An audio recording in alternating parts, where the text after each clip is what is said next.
Hello guys! Curious ka rin ba sa laman ng matatag curriculum, DepEd order pero wala kang time para buksan man lang ang 69 pages na order na to? Well, itong video na to ang sagot sa kagustuhan mong ma-inform tungkol dito.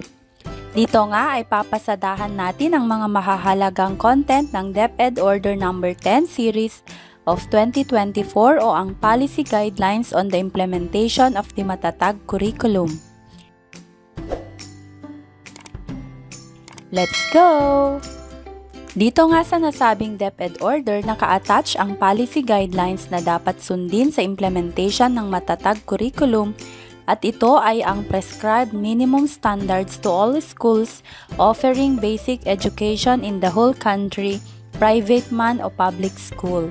Pag po sinabing prescribed minimum standards, ito yung mga kinakailangang sundin at hindi katanggap-tanggap kung hindi masusunod ang mga ito. Sa number 3, malalaman natin na ang matatag curriculum ay kabilang sa mga programa ng Ambition Natin 2040 kung saan inaasahan na ang ating mga graduates ay may mga 21st century skills na kayang makipagsabayan sa local at global job market. Sinasabi naman dito sa number 4 na ang order na ito ay siyang magiging gabay sa mga guro sa pagpaplano nila sa kanilang pagtuturo sa matatag curriculum at para sa mga instructional leaders bilang basehan sa kanilang supervisory plan at iba pa. Dito sa number 5, nakatala ang mga bahagi ng DepEd Order No. 21 Series 2019 na siyang pinalitan ng order na ito, particular ang Annex 1, 2 at 4. However, nakasaad dito na ang content sa pagtuturo ng matatag curriculum ay implemented lamang muna sa kindergarten, grade 1, grade 4 at grade 7 ngayong school year 2024-2025 at magkakaroon ng smooth transition every school year. Ang order na ito ay pirmado ng ating DepEd Secretary Sani Angara. Puntahan na natin ang enclosure ng DepEd order kung saan mababasa ang policy guidelines ng matatag curriculum. Dito sa rationale or rationale sa bahaging number 2, nakasaad dito ang mga rason kung bakit ipinapatupad ngayon ang matatag curriculum. Lumabas kasi sa pagsusuri ng K-12 ayon dito na may mga isyong tulad ng overcrowded curriculum, misaligned learning competencies at imbalanced cognitive demands. Tama nga naman ang mga ito kung ako ang tatanungin. Hopefully lang talaga masasolve ng matatag curriculum ang mga isyong ito. Tulad din ng mga main aims ng K-12, lifelong skills pa rin ang focus ng matatag curriculum. Ngunit siguro ay level up ang design kaysa sa nakaraan kasi sinasabi dito sa number 7 na mayroong rigorous quality assurance mechanisms para talagang maayos ang matatag curriculum. Dito sa scope, nakapaloob sa number 8 na ngayong school year 2024-2025 sa kindergarten, grade 1, grade 4 at grade 7 muna ang implementing grade levels. Samantalang sa school year 2025 at 2026, grade 2, grade 3, grade 5 at 8 naman ang mag-i-implement hanggang sa ma-implement na rin ng grade 6, 9 at 10 sa school year 2026 to 2027 ang content ng matatag curriculum. Magkakaroon naman ng separate policy guidelines ang grade 11 and 12. Dumako na tayo sa iba pang mahahalagang bahagi ng guidelines. Dito sa bahaging ikalima, makikita natin ang kabuuang kahulugan ng matatag curriculum.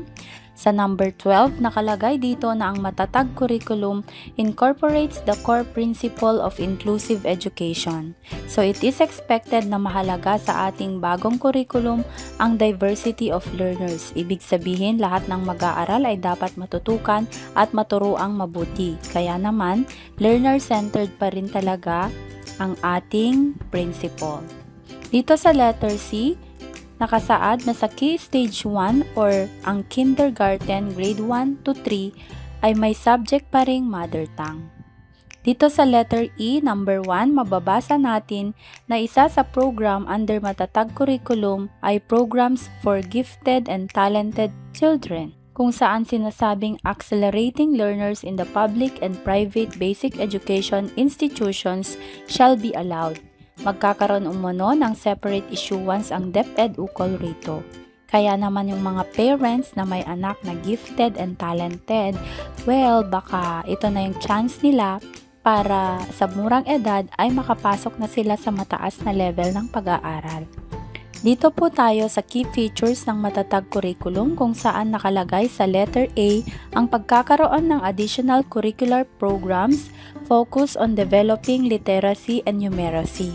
Ito na ngayon ang sinasabi nating National Reading Program or NRP at National Mathematics Program or NMP.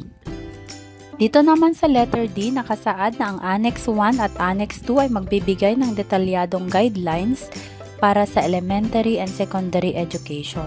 Nakasaad din dito na ang tinatawag na Key Stage 1 ay ang kindergarten to grade 3, Key Stage 2 naman ang grades 4 to 6 at Key Stage 3 ang tawag sa grade 7 at 10.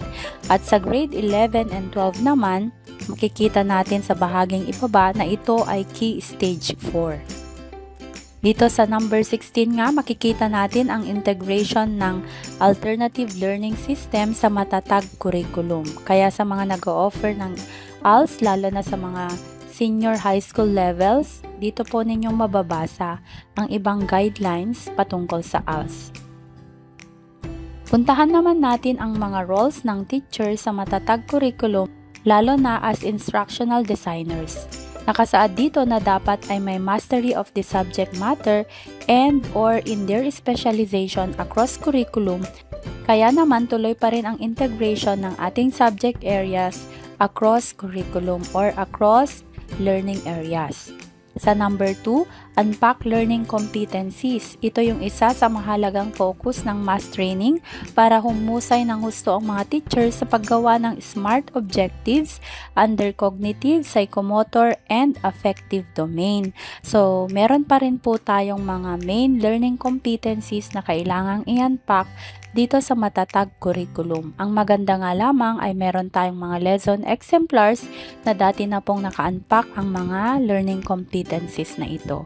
Pero syempre, pwede po nating i-contextualize ang mga learning exemplars. At sa ibang bilang, nakasaad na kailangan natin ng husay sa pagtuturo at pag-integrate ng technology. At dapat ay makabuo tayo ng mga learning resources na aligned sa matatag curriculum instructional design framework or IDF. Ang matatag IDF ay nakasaad sa ibaba ng guidelines na ito.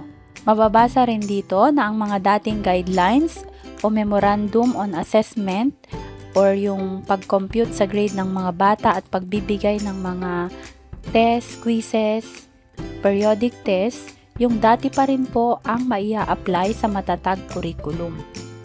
Lagpasan na rin po natin ang mga bahaging ito. Dumako po tayo dito sa phase implementation number 35. Nakasaad po dito na ang mga grade levels na hindi pa nag-implement ng matatag curriculum ay magbe-base pa rin sa most essential learning competencies. Ngunit ang recalibrated time allotment ng matatag curriculum ay implemented na rin kahit sa mga ibang grade levels. Makikita natin ito mamaya sa Annex 3. Nasa Annex 4 naman ang mga sample class programs ng matatag curriculum na titingnan natin mamaya. Puntahan na nga po natin ang mga annexes ng order na to. Dito sa Annex 1, makikita ang tungkol sa elementary education. Tingnan po natin ang mga highlights nito. Sa number 3, mababasa na ang kindergarten ay compulsory at mandatory formal education, at least 5 years old ang learner. Dito tayo sa number 5, nakasaad na ang kindergarten, grades 1 and 2 ay self-contained classes kung saan mayroong isang guro na siyang hahawak sa lahat ng learning areas sa mga levels na ito. Dito naman sa 5.3, nakasaad na ang grades 3 to 6 ay departmentalized. Ibig sabihin, i-consider dapat ang mga area of specialization ng guro para sa mga teaching loads. Ang basis dito ay ang kanyang bachelor's degree major o at ang mga professional development activities na sinalihan niya na may kinalaman sa mga subject areas. Dito sa bahagi ng curriculum, makikita natin ang mga subjects o domains na pag-aaralan sa bawat grade level. Sa kinder, mayroon silang 6 developmental domains. Sa grade 1 at 2 naman ay may 5 learning areas, samantalang sa grade 3 ay 6 subjects na. Pagdating naman sa grades 4 at 6, magiging 8 na ang subjects ng mga bata. Nandito ang description ng bawat learning areas.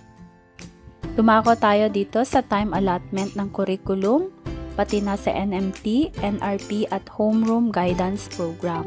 Mayroon pala akong separate video tungkol sa Homeroom Guidance Program na maaari ninyong mapanood for your guidance.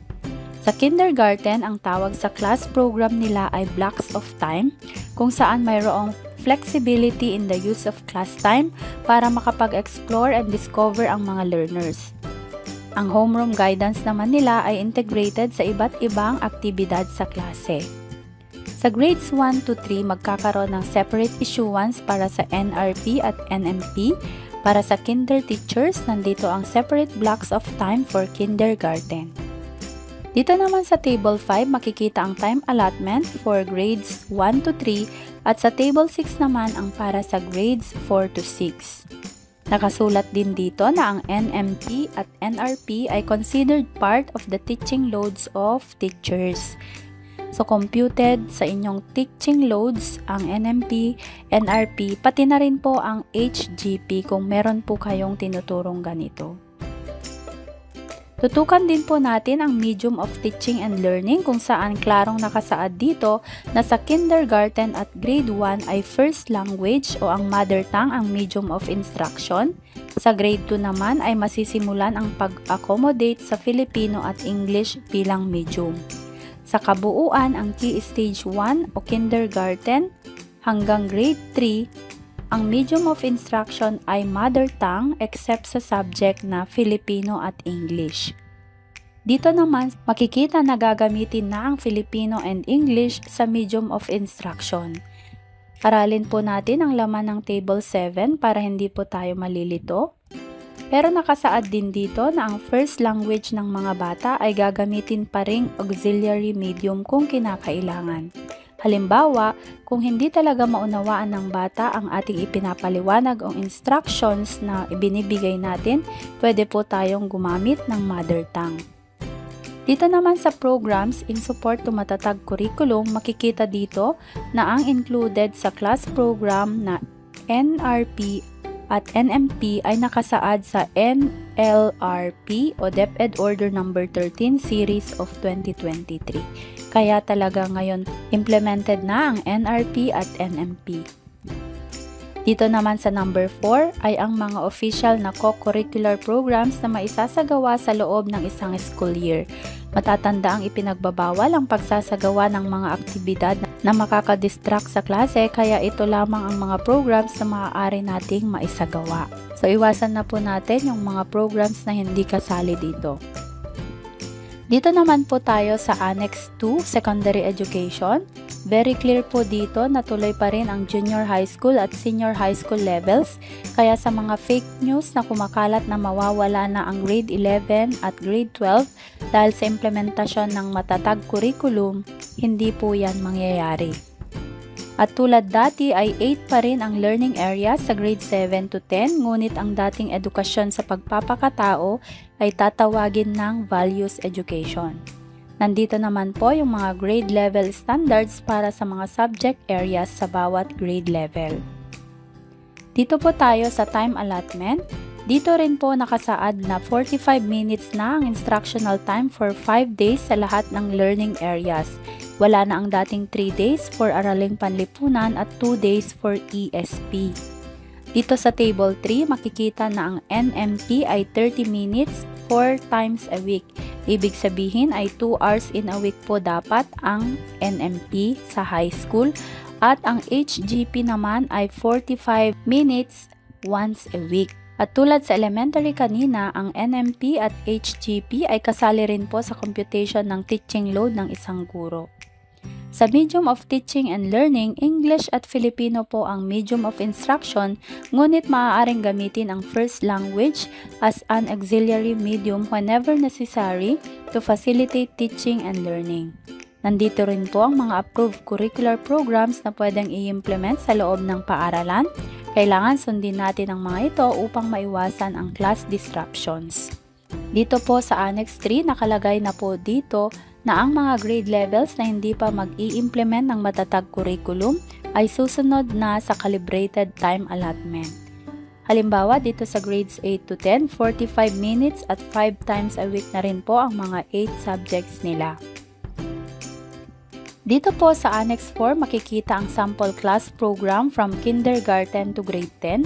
Aralin po nating mabuti para maiayos natin ang ating mga class programs at mai-align sa laman ng DepEd order na to. Mas mamamaximize din natin ang oras kung susundin natin ito at magkakaroon ng oras ang mga guro para sa preparasyon nila sa kanilang pagtuturo at pag-attend ng LAC session or yung bagong CES o Collaborative Expertise Sessions. Dito naman sa Annex 5 ay mababasa po ninyo ang kabuuan ng matatag Curriculum Instructional Design Framework or yung ating IDF. Dito na po nagtatapos ang ating video. I hope na clarify po ang laman ng DepEd order na ito. Kung nagustuhan ninyo, palike naman at mag-comment sa ibaba. Pa-share na rin po sa inyong mga teacher friends. Paki-subscribe na rin po kung hindi pa po kayo nakasubscribe at pindutin ang all para updated po kayo sa mga video ng channel na to. Salamat sa pagtangkilik kay Teching Teacher. Paalam!